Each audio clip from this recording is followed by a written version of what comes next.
Episode number 7 के अंदर। तो जैसा कि हम लोगों ने लास्ट वाले एपिसोड में देख लिया था, योजिन और जिनवू को छोड़ के अटैक फोर्स के बाकी सभी जो मेंबर्स होते हैं वो उन लोगों को धोखा देकर डंजन से बाहर चले जाते हैं। जिनवू की शुरुआत में हम लोग जिनवू को देखते हैं जो कि अपनी एक्सरसाइज कर रहा होता है। तभी हम लोग उसकी सिस्टर को भी देखते हैं जो कि उसके साथ आई होती है एक्सरसाइज करने के लिए। जिनवू अपनी सिस्टर से कहता है कि तुमने एकदम से मेरे को फॉलो करना शुरू कर दिया और साथ ही में तुम एक्सरसाइज भी करने लग गई। जिनवू की सिस्टर उससे बोलती है कि जब से तुम एक्सरसाइज कर रहे हो तुम काफी ज्यादा फिट एंड फाइन हो, और वैसे भी डेस्क पे काफी ज्यादा लंबे समय तक बैठे रहना वो भी अच्छी बात नहीं है, तो मैं इसीलिए तुम्हारे साथ एक्सरसाइज करने के लिए आ गई। जिसके बाद ये लोग वॉकिंग करने लग जाते हैं। जिनवू अपनी सिस्टर से पूछता है कि मान लो अगर एकदम से तुमको 3 बिलियन वॉन मिल जाए तो तुम उसका क्या करोगी। जिसपे जिनवू की सिस्टर कहती है क्या, अब ये क्या सवाल है।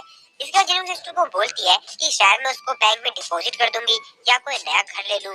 जिसपे जिनवू कहता है कि अच्छा ठीक है, जो बाकी बचे पैसे होंगे या और तुम क्या कर सकते हो पैसों का। जिनवू की सिस्टर से कहती है कि मैंने जैसा कुछ सोचा नहीं है, क्योंकि जितना बड़ा तुम नंबर बोल रहे हो वो काफी ज्यादा अनरियलिस्टिक नंबर है। जिनवू अपने मन में सोचते हुए कहता है कि ये कोई भी अनरियलिस्टिक नंबर नहीं है, और ऐसा कहकर वहाँ से बहुत तेजी से रनिंग करते हुए भाग जाता है।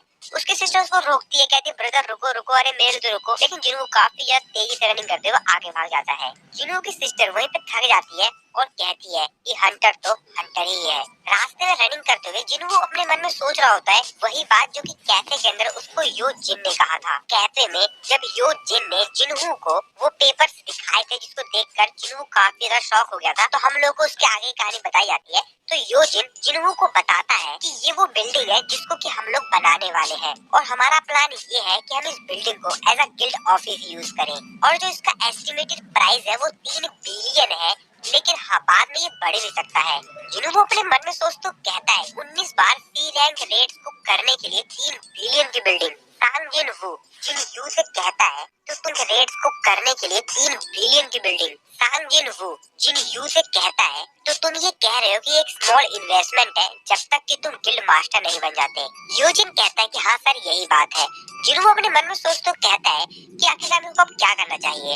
नॉर्मली मेरे पास कोई रीजन तो है नहीं कि मैं इसको मना कर दूं। हालांकि मैं एक डबल अवेकिंग पर्सन हूँ, लेकिन फिर भी उन सभी में भी मैं स्पेशल केस हूँ, और शायद ही किसी ने ये बात सुनी होगी कि एक हंटर वो लेवल अप कर सकता है, वो जितना चाहे उतना ज्यादा ताकतवर बन सकता है, और अगर इसी तरीके से मैं लेवल अप करता रहा तो ये पॉसिबल है कि मैं ऐसे रैंक तक पहुंच जाऊं, या शायद उससे भी ज्यादा ताकतवर। और अगर ऐसी बात है तो 3 बिलियन तो कुछ भी नहीं है। लेकिन जिसके बाद जिनवू यूजिन से कहता है कि मेरी एक कंडीशन है। यूजिन उससे कहता है कि हाँ सर आप बताइए आपकी क्या कंडीशन है। जिनवू कहता है कि सिर्फ तुम और मैं, और कोई नहीं, सिर्फ हम दोनों रहेंगे और कोई भी नहीं। यूजिन बड़ी हैरान होते हुए कहता है कि क्या, कि अगर मेरे को सही से सुनाई दिया और अगर मैं गलत नहीं हूँ तो आप ये कहना चाहते हैं कि हम सी रैंक के डंजन को क्लियर करेंगे अपने दम पर, क्या आप यही कहना चाहते हैं। जिनवू कहता है कि हाँ तुमने बिल्कुल सही समझा। यूजिन कहता है कि लेकिन सी रैंक के गेट के अंदर एंटर करने के लिए कम से कम 10 लोगों का होना तो जरूरी ही है। जिनवू कहता है कि अगर हम उन लोगों को कुछ रिवॉर्ड ऑफर करें सिर्फ नंबर्स के लिए कि हमको नंबर चाहिए और हमको आपसे कोई भी मतलब नहीं है,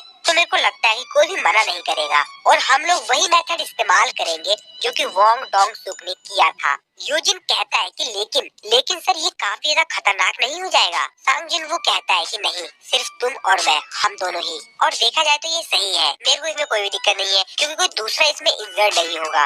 और इस चीज के बारे में तो सोचो कि हम लोग कह सकते हैं कि अटैक फोर्स बनाने के बाद 19 रेड को हम लोगों ने सक्सेसफुली कंप्लीट किया। हम ऐसे अटैक फोर्स बन जाएंगे जो कि 19 बार डंजन से सेफली बाहर आए हैं, और मेरे को लगता है कि तुम्हारे लिए काफी ज्यादा हेल्पफुल होगा ताकि तुम अपने फादर को अपनी जो स्किल्स है उसको दिखा पाओ। यूजिन कहता है कि मैं समझ गया, ठीक है सर मैं तैयार हूँ। चलिए हम अपने टीममेट्स को रिक्रूट करते हैं। फिर इसके बाद हम लोग प्रेजेंट का सीन देखते हैं जहाँ पे जिनवू रनिंग कर रहा होता है और तभी उसको एक नोटिफिकेशन आता है। उसको बताया जाता है तुम्हारा जो डेली क्वेस्ट था स्ट्रॉन्ग बनने का वो कंप्लीट हो चुका है, और जिनवू अभी भी रनिंग कर रहा होता है, और थोड़ी दूर जाने के बाद एकदम से रुकता है और कहता है अरे नहीं मैं कुछ और सोच रहा था, इस चक्कर में मैंने गलती से बहुत ज्यादा कर दिया। जिसके बाद जिनवू जो होता है अपना स्टेटस चेक करता है कि आज का डेली क्वेस्ट उसने कंप्लीट किया नहीं किया, उसके बाद जिनू को अपनी सिस्टर की याद आती है। उसको याद आता है पार्क में उसके साथ उसकी सिस्टर भी आई होती है। जिनू अपने मन में सोचते हुए कहता है कि क्या मेरे को इस चीज के बारे में सोचना नहीं चाहिए। जिसके बाद जिनू जो होता है अपने स्टेटस को देखता है। वहाँ पर वो देखता है कि जो रनिंग है उसने 1 किलोमीटर एक्स्ट्रा कर ली है। जिनू अपने स्टेटस को देखते हुए अपने मन में सोचते हुए कहता है ये इस एक्स्ट्रा चीज को क्यों रिकॉर्ड कर रहा है, क्योंकि मैंने गोल तो आज से कंप्लीट कर लिया है, लेकिन मैंने जो एक्स्ट्रा रनिंग की है वो इसमें ऐड हो गई है। जिनू अपने आप से कहता है कि ठीक है, मैं वैसे अपनी सिस्टर का वेट कर लेता हूँ, लेकिन तब तक मैं और भी ज्यादा जितना इस चीज को फिलअप कर सकता हूँ मैं इसको फिल करता हूँ। और लगभग 20 मिनट के बाद हम लोग देखते हैं कि जिनू को जो स्टेटस होता है उसमें जो उसके पुशअप्स वगैरह होते हैं वो सभी यहाँ पे उसने डबल कर लिए होते हैं। यानी कि उसको आज की डेट में जो डेली क्वेस्ट था उसको 100 पुशअप्स मार लेते तो वो 200 पुशअप्स मार लेता है। जिसमें जिनू अपने मन में सोचते कहता है कि लेकिन एक चीज है, ये 200 से ऊपर नहीं बढ़ रहा है, तो क्या ये सेम चीज रनिंग पे भी अप्लाई होगी। और तभी हम लोग देखते हैं कि जिनू की सिस्टर होती है वो यहाँ तक पहुँच जाती है जिनू तक, और वो यहाँ पर जिनू से कहती है कि ब्रदर, और उससे पहले वो कुछ और कह पाती जिनू बहुत ज्यादा तेजी से रनिंग करते फिर से आगे भाग जाता है और जिनू की सिस्टर से उसको देखते रह जाती है। इसके बाद हम लोग यहाँ पर यूएसए में वॉशिंगटन का सीन देखते हैं। हम लोग डोंग सुक को देखते हैं जो कि फोन पे किसी से बात कर रहा होता है और उससे बोलता है कि मेरे को उन दोनों सर्वाइवर्स की इंफॉर्मेशन भेजो जो कि वहाँ पर डंजन में बच गए थे। और तभी हम लोग पीछे से देखते हैं कि उसकी वहाँ पर असिस्टेंट आ जाती है और वो कहती है कि मिस्टर वोंग, वैसे आप इस समय क्या कर रहे हैं। वोंग अपनी असिस्टेंट से कहता है क्या मैं तुमसे कुछ पूछ सकता हूँ, जिसपे उसकी असिस्टेंट कहती है कि हाँ बिल्कुल सर। वोंग कहता है कि क्या हो अगर मैं किसी को कोरिया में मार दूं तो। उसकी असिस्टेंट थोड़ा सा सोचती है, उसको भी समझ नहीं आता कि कार वो कहना क्या चाहता है। जिसके बाद उसकी असिस्टेंट से कहती है कि क्या आप सही में सीरियस है। उसकी असिस्टेंट उसको बताती है कोरिया ने अभी तक क्रिमिनल हंटर्स की इंडियन ट्रीटी को कंक्लूडेड नहीं किया है, और जैसा कि आप अमेरिका के एक हंटर हैं तो अमेरिका में आपके ऊपर जांच की जाएगी। और जहाँ तक मेरे को लग रहा है हम सरकार के साथ बातचीत कर लेंगे तो उससे ज्यादा परेशानी नहीं होगी। वांग उसको ये इन्फॉर्मेशन देने के लिए थैंक्स बोलता है और उसको बताता है कुछ बास्टर्ड्स ने मेरे ब्रदर को मार दिया है और कम से कम मैं उन लोगों को सबक तो सिखा सकूं। वांग अपने मन में सोचते कहता है कि मेरे ब्रदर्स और उसके 7 स्क्वाड के मेंबर्स वो सभी मारे गए, सिर्फ वहाँ से 2 लोग जिंदा निकले। और वो जो 2 सर्वाइवर्स थे उनकी रैंक क्या थी, डियोरी। और मेरा ब्रदर इस टाइप का इंसान नहीं था जो कि कमजोर टीममेट्स को बचाने के लिए अपनी जिंदगी को दांव पे लगा दे। और वैसे भी वो लोग फिलर्स थे, वो कोई नॉर्मल टीम मेंबर्स नहीं थे। जरूर उन लोगों ने वहाँ पे कोई ट्रैप सेट किया होगा और उन लोगों को मार दिया होगा। और अपने भाई को याद करते हुए कहता है इसीलिए मैंने तुमसे कहा था कि तुम मेरे बिना कुछ नहीं कर सकते। वांग अपनी असिस्टेंट को कहता है मेरे को कोरिया जाना है, क्या मेरा कोई शेड्यूल खाली है। उसकी असिस्टेंट उसको कहती है कि मिस्टर वांग, अगर आप इस तरीके से इतने दिन चले जाएंगे तो हमारा जो गिल्ड है वो पैरालाइज्ड हो जाएगा। वांग उससे पूछता है कि क्या मेरे पास कोई फ्री टाइम है। उसकी असिस्टेंट उसको बताती है कि हाँ 2 हफ्ते बाद है। वांग कहता है क्या 2 हफ्ते, चलो ठीक है, और उसे कहता है कि 2 हफ्ते बाद का मेरा शेड्यूल सेट कर दो। उसकी असिस्टेंट उससे पूछती है कि क्या आप ये जो कर रहे हैं क्या ये सही है। वांग कहता है कि किसी भी चीज से ज्यादा इम्पोर्टेंट मेरे लिए ये है। वांग अपने मन में सोचते कहता है कि मैं विश करता हूँ कि वो बास्टर्ड्स 2 हफ्तों के बाद भी जिंदा हों।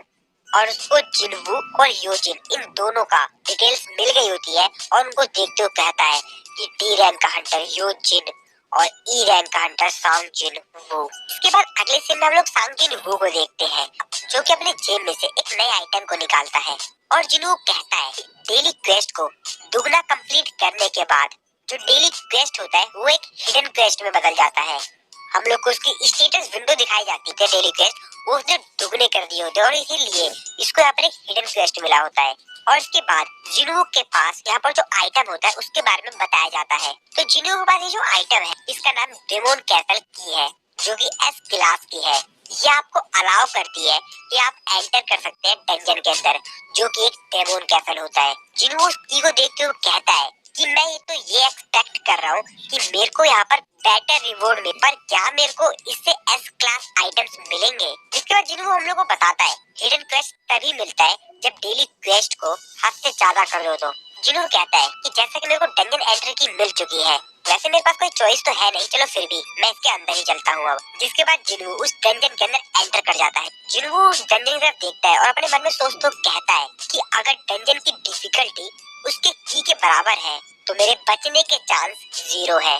हालांकि ऐसा कोई इंडिकेशन नहीं है जिससे कि क्लियर हो सके कि डंजन के अंदर जो आइटम्स मिलते हैं वो डंजन की डिफिकल्टी के बराबर ही होते हैं। और जिसके बाद हम लोग वहाँ का जो मॉन्स्टर होता है उसको दिखाया जाता है, जो कि वहाँ का गेट कीपर होता है, कैरबेरोस। जिन्हों उस मॉन्स्टर की तरफ देखते हुए कहता है कि अगर मैं गिव अप कर दूं सिर्फ इसलिए क्योंकि मैं डर रहा हूँ तो मैं ताकतवर नहीं बन पाऊंगा और मेरे को काफी ज्यादा ताकतवर बनना है और मैं अपनी जिंदगी को ऐसी जगह पे नहीं खो सकता हूँ और मेरे को और भी ज्यादा लेवल अप होना है। जिसके बाद जिन्हों बताता है इस की मदद से मैं डेमोन कैसल के अंदर जा सकता हूँ, इसकी पैरिटी एस रैंक। जिसके बाद जिन्हों जो होता है काफी ज्यादा तेजी से उस मॉन्स्टर की तरफ बढ़ता है और उसके ऊपर अटैक कर देता है। अटैक करने के बाद जिन्हों अपने मन में सोचता है कि मुझे लगता है कि मेरे जो ये अटैक्स है इसके ऊपर वर्क करने चाहिए, जिसको जिन्हों के सामने नोटिफिकेशन आती है और उसका जो एक इफेक्ट होता है जिसको कि बफ इफेक्ट कहते हैं वो एक्टिवेट हो गया होता है और बफ इफेक्ट का जो टाइटल होता है वो होता है वॉल्फ स्लेयर। और ये जो वॉल्फ स्लेयर है उसको वो इंस्टेंट डंजन में मिला था जब उसने वॉल्व्स को खत्म किया था। तो साथ ही में जिन्हों की जो एक स्किल होती है जो कि स्प्रिंट स्किल होती है वो भी एक्टिवेट हो गई होती है, जिसमें जिन्हों की जो स्पीड है वो 30% से बढ़ जाएगी। और साथ ही में जब उसकी स्किल एक्टिवेट होगी तो एक माना उसका कंज्यूम हो जाएगा हर 1 मिनट में। जिसके बाद जिन्हों फिर से उस मॉन्स्टर के ऊपर अटैक करता है, उसके बाद जो डैगर होता है उसे बहुत ज्यादा उसके ऊपर हिट करता है, उसके चारों तरफ जहां भी उसको पॉसिबल हो सकता है वहां पे उसके ऊपर अटैक करता है, लेकिन उसे कुछ भी फर्क नहीं पड़ता है। जिन्हों को नोटिफिकेशन मिलती है और उसको बताया जाता है एनिमी का रेजिस्टेंस जो वो काफी ज्यादा हाई है इसलिए इफेक्ट कैंसिल हो गया है। जिन्हों वो अपने मन में सोच तो कहता है कि मेरे अटैक्स इसके ऊपर वर्क नहीं कर रहे हैं, हालांकि मेरी स्किल्स जो है वो काफी ज्यादा बेहतरीन है, लेकिन फिर भी मेरे अटैक्स इसके ऊपर कोई भी असर नहीं डाल पा रहे हैं। और अगर सोचा जाए तो हम दोनों में अंतर बहुत ज्यादा बड़ा है, हालांकि मेरे पास बफ टाइटल है लेकिन फिर भी कुछ फर्क नहीं पड़ रहा। तो दोस्तों वुल्फ स्लेयर का जो टाइटल है वो उन लोगों को दिया जाता है जो कि वुल्फ्स की हंटिंग करते हैं, और जिसको ये टाइटल मिला हुआ होता है उसके जो स्टैट्स हैं वो 40% से बढ़ जाते हैं जब उनका सामना एक 20 टाइप के मॉन्स्टर से होता है। तो इसके बाद जिन्हों कहता है इसमें कोई भी शक नहीं है ये पक्का एस रैंक की डंजन है। जिन्हों को नोटिफाई करके बताया जाता है हेल्स का गेट कीपर सार्बरस एक स्किल इस्तेमाल कर रहा है जो कि है रॉथ, और ये जो स्किल है वो 3 मिनट तक रहेगी। और इस स्किल की वजह से कार्बरस का जो स्टैट्स है वो डबल हो गया है। जिसके बाद हम लोग उस मॉन्स्टर को देखते हैं कार्बरस को, जो कि काफी ज्यादा गुस्से में जिन्वू की तरफ अटैक कर देता है, लेकिन जिन्वू भी तैयार होता है और जैसे ही यहाँ पर हेल का गेट कीपर उसके ऊपर अटैक करता है तो यहाँ पर जिन्वू भी उसके ऊपर तुरंत अटैक कर देता है और कहता है कि सिस्टम मेरे को कह रहा है कि मेरे और मेरे दुश्मन के बीच में थोड़ा सा गैप होना चाहिए। जिन्वू को सिस्टम जिन्वू को बताता है कि कार्बरस कोई भी पेन फील नहीं कर रहा है, लेकिन जिन्वू फिर भी उसके ऊपर अटैक कर रहा होता है और कार्बरस जो होता है वो काफी ज्यादा गुस्से में आता है और फिर वो अपना क्रोध दिखाता है जिन्वू के ऊपर और जिन्वू को बहुत ज्यादा बुरी तरीके से घायल कर देता है। जिन्वू को ऊपर से फेंकता है एकदम नीचे, जिन्वू पत्थरों में आकर टकराते हुए गिरता है और जिन्वू की जो एचपी होती है वो बहुत ज्यादा तेजी से कम हो रही होती है। जिन्वू का सिस्टम जिन्वू को बताता है कि तुम्हारी जो हेल्थ है वो 30% से नीचे हो गई है और इसी वजह से तुम्हारी प्रिजर्वेशन की जो स्किल है उसको एक्टिवेट कर दिया गया है और जो अब डैमेज होगा उसको 50% कम कर दिया जाएगा। जिन्हों कहता है कि इतने भयानक सिचुएशन में भी सिस्टम मेरी जितनी हो सके उतनी मदद कर रहा है और ये मेक श्योर कर रहा है कि प्लेयर ना मरे, कि मेरे को ये करना ही होगा और ये नॉर्मल री अवेकिंग से अलग है। और अगर सिस्टम की वजह से मैं किसी दूसरे का अवतार हूँ तो मेरे को उस इंसान की उम्मीद से ज्यादा करना होगा। और ये सब कुछ सोचता हुआ जिन्हों अपने रिकवरी मोड को एक्टिवेट करता है और हील होते ही उड़ता हुआ जाता है और अपने डैगर की मदद से उस मॉन्स्टर के ऊपर अटैक कर देता है और फाइनली जिन्हों उस मॉन्स्टर को मार देता है।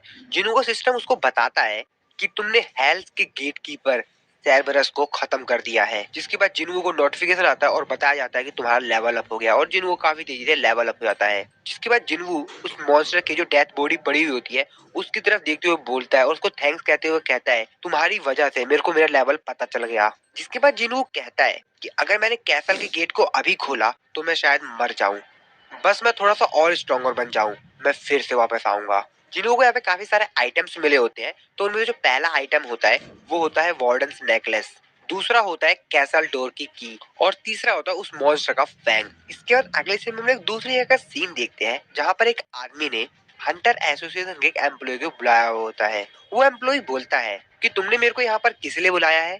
जिसपे वो जो बंदा होता है वो उससे बोलता है कि मैंने सुना है कि डंजन के अंदर क्या हुआ था किसी को कभी नहीं पता चल पाएगा। जिसपे हंटर एसोसिएशन का एम्प्लॉय कहता है कि तुम किस चीज के बारे में बात कर रहे हो। जिसपे वो जो बंदा होता है वो उसको काफी सारे पैसे देते हुए कहता है कि ये 2 बिलियन वॉन है और आता है जो मैं तुमको बताने जा रहा हूँ वो तुम समझ सकोगे। और उससे रोते हुए कहता है कि प्लीज प्लीज सर आप उन बास्टर्स को मेरे लिए खत्म कर दीजिए। जिसपे वो जो एम्प्लॉय होता है उससे कहता है कि मेरे को 1 बिलियन की और भी जरूरत है, क्या तुम और भी पैसे दे सकते हो? और जिन कीड़े मकोड़ों के बारे में तुमने बताया है उनको मारने में मेरे को कोई भी दिक्कत नहीं है। लेकिन उन लोगों के साथ डंजन के अंदर और भी हंटर्स थे। जिसके बाद वो उसको बताता है ज्यादातर जो गिल्ड होता है वो बी रैंक को हाई लेवल के हंटर्स मानते हैं। कि क्या तुमको पता है हंटर्स एसोसिएशन में सर्विलेंस डिपार्टमेंट के अंदर मैंने काम करने के लिए क्यों डिसाइड किया? क्योंकि वहाँ बहुत पैसे हैं। और कहता है क्योंकि मेरे को मॉन्स्टर्स मारने की तुलना में इंसानों को मारने में काफी ज्यादा मजा आता है। अगली सीन में हम लोग एक ट्रेनिंग रूम का सीन देखते हैं जहाँ पर दो लोग आपस में प्रैक्टिस कर रहे होते हैं। प्रैक्टिस खत्म करने के बाद उनमें से जो उसका स्टूडेंट होता है वो अपने कोच से कहता है कि कोच आप तो अभी भी ताकतवर है। उसका कोच उससे कहता है कि मैं सिर्फ एक ओल्ड मैन हूँ। आपस में लोग थोड़ी बहुत बातचीत करते हैं जिसके बाद हम उस स्टूडेंट के कोच को देखते हैं। और यहाँ पे जो कोच होते हैं ये कोई और नहीं मिस्टर सॉन्ग होते हैं। मिस्टर सॉन्ग अपने स्टूडेंट को कहते हैं कि अच्छा ठीक है बहुत हुआ। उस इंसिडेंट को काफी महीने बीत चुके हैं। जिसके बाद वो अपना फोन चेक करते हैं। वो फोन में देखते हैं कि वहाँ पर कुछ अर्जेंट कॉल आई हुई होती है।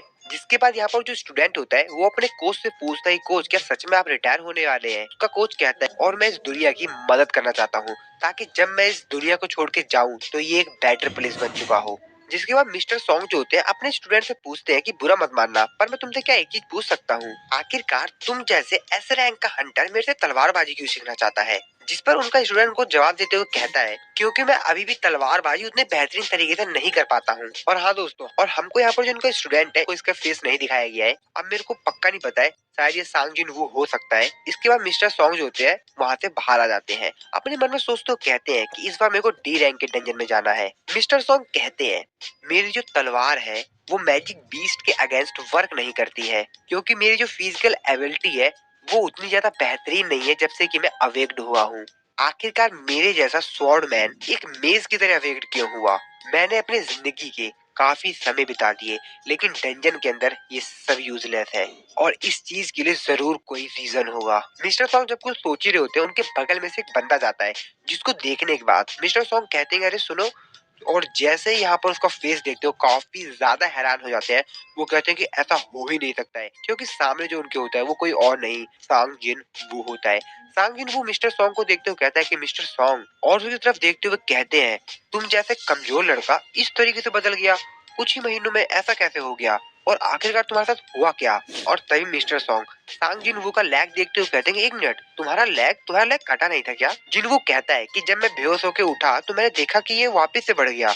मेरा पैर ठीक हो गया मुझे नहीं पता ये कैसे हुआ पर हो गया। पर सांग जिनवू जो होता है अपने मन में सोचते हुए कहता है कि मेरे को तो मालूम है ये सब कुछ किस वजह से हुआ है। मिस्टर सॉन्ग कहते हैं कि तो नामुमकिन है चलो छोड़ो अब ये सब। मेरे को तो काफी ज्यादा खुशी हो रही है कि तुम जैसा यंग मैन दोबारा से ठीक हो गया। जिनवू कहता है कि मेरे को तो विश्वास ही नहीं हो रहा है कि आप मेरे सामने इस तरीके से खड़े हैं। इसका जिनवू उनसे बोलता है कि क्या आपको भी हंटर्स एसोसिएशन से कॉल आया था? मेरे को तो आया था। जिस पे मिस्टर सॉन्ग कहते हैं हाँ बिल्कुल मेरे को भी आया था।